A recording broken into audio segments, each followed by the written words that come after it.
Сәлеметсіздер ме, құрметті ұстаздар? Онлайн мектебімізге қош келдіңіздер. Онлайн мектеппен пайдалану үшін bilimet.kz сайтына кіріп, сайттың жоғарғы бөлігіндегі кіру батырмасын басу қажет.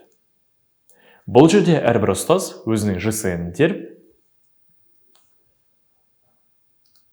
және құпия сөзін теру қажет.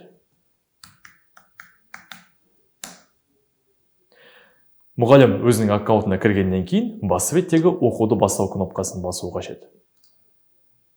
Сабақтың ішіне кіргеннен кейін біз сабақтың мақсатымен және мазмұнымен таныса аламыз. Бұл жерде сабақ видео түсіндіруден, жаттығудан және үй тапсырмасынан тұрады. Мақсаты мен мазмұнымен танысып болғаннан кейін алға кнопкасын басып, видео түсіндіруге көшеміз.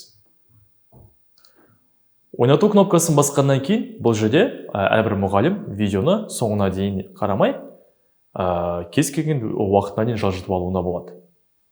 Алға батырмасын басқаннан кейін біз жаттығуларға көшеміз. Бірнеше жаттығулар берілген, яғни мұғалімдер осы жаттығулардың дұрыс жауабын көре алады.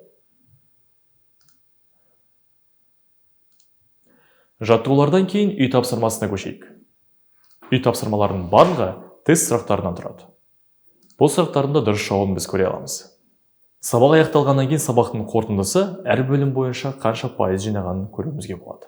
Әрбір мұғалім өзінің оқушыларына үй тапсырмасын беріп, олардың орындалуын қадағалай алады. Сонымен қатар жеке хабарламалар алмасуға да мүмкіндік бар.